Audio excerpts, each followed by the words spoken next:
গত ২৬শে ফেব্রুয়ারি থেকে বলাগড় ব্লকের ডুমুরদহে ডায়রিয়ার প্রকোপ দেখা দিয়েছে। ইতিমধ্যে ডুমুরদহের দাঁতপুরের ২ বাসিন্দার মৃত্যুও হয়েছে। যদিও তাদের মৃত্যু যে ডায়রিয়াতেই হয়েছে তা এখনই নিশ্চিতভাবে বলছেন না হুগলির মুখ্য স্বাস্থ্য আধিকারিক মৃগাঙ্ক মৌলিকর। তিনি জানান, দাঁতপুর গ্রামের ১৬ জনের মতো মানুষ আক্রান্ত হয়েছেন। ৮ জন হাসপাতালে চিকিৎসাধীন, একজন কালনা হাসপাতালে মারা গিয়েছেন। চুঁচুড়া ইমামবাড়া হাসপাতালে আসার পথে আরও একজন মারা গিয়েছেন। তিনি বলেন, মৃতদের জ্বর এবং বমির উপসর্গ ছিল, তবে তারা যে ডায়রিয়াতেই মারা গিয়েছেন তা প্রমাণিত নয়।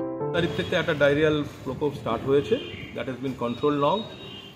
ওখানে around 16 people has been affected. ওই পাড়াতে দাঁতপুর বলে ওই গ্রামটা, রাস্তার উপরেই, এবং তাদের মধ্যে টোটাল এই নিয়ে 8 জন ভর্তি আছে অ্যাজ অফ ডে।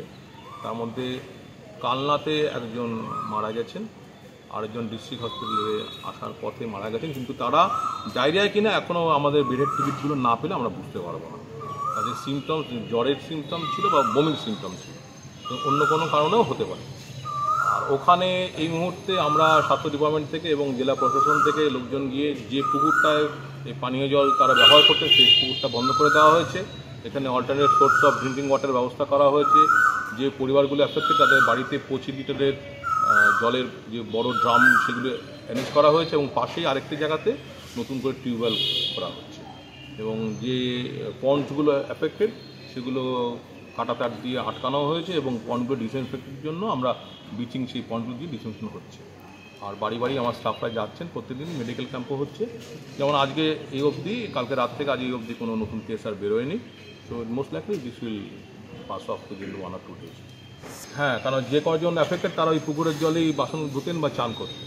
দুটো এলাকায় যেটা আমরা দেখেছি, দুটোই আদিবাসী অধ্যুষিত এলাকা, সেখানে হয়তো অ্যাওয়ারনেসটা কম আছে, এবং হয়তো সেখানে তাদের মধ্যে এই জল তারা খান না, কিন্তু সেই জলে তারা বাসন কোসন ধোন বা চান করেন। সেই জন্য এই সমস্যাটা হয় দীর্ঘদিন ধরে। জেনারেলি জলগুলো নোংরা থাকলে সানলাইটে জামস মরে যায়, কিন্তু এই পন্ডসগুলো দেখা যাচ্ছে সাইডে বহুত নোংরা, তার আবর্জনা ফেলাতেই বা অনেক জায়গাতে বাঁকুড়া যেরকম হয়েছিল ড্রেনের জলে সে ড্রেন করছিল, সেখান থেকেই হয়তো এই জামসগুলো চলে আসে। স্যাম্পেল পাঠিয়েছি টেস্টিংয়ে, স্যাম্পেল এলে বোঝা যাবে যে কোন জামস থেকে হচ্ছে। হ্যাঁ, আমার কর্মীরা সেখানে আছেন, এইখানটা তারা করছেন, বাড়ি বাড়ি যাচ্ছেন, বোঝাচ্ছেন। স্বাস্থ্য দপ্তর সূত্রের খবর, সেখানে একটি পুকুরের জল ব্যবহারের জন্যই ডায়রিয়ার প্রকোপ দেখা দিয়েছে। পুকুরটি কাঁটা তার দিয়ে ঘেরা হয়েছে। এলাকায় একটি টিউবওয়েল বসানোর পাশাপাশি বাড়ি বাড়ি 25 লিটার করে বিশুদ্ধ জল দেওয়া হয়েছে। স্বাস্থ্যকর্মীরা এলাকায় খোঁজ রাখছেন। রবিবার রাত থেকে নতুন করে আক্রান্তের খবর নেই। নিঃসন্তান হওয়ার কারণ স্বামী বা স্ত্রী যে কেউ হতে পারেন।